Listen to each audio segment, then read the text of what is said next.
How to fix Facebook Marketplace isn't available to you.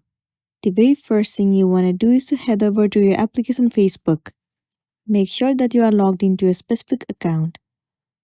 Let's say you are on the homepage of your Facebook.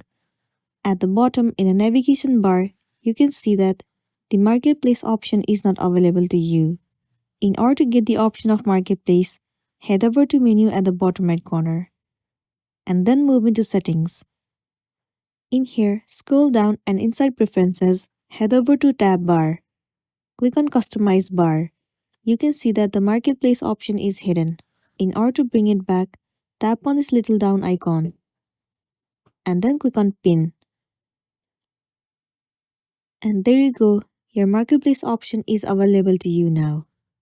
You can head over to it and buy or sell anything that you want to, and then you'll be good to go.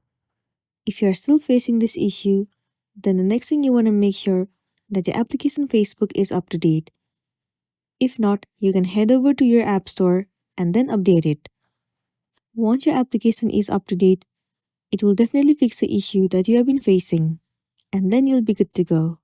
So that's all for today, and this is simply how you can fix Facebook Marketplace is not available to you. Make sure to smash the like button and consider subscribing if you found this video helpful. We'll see you in the next one.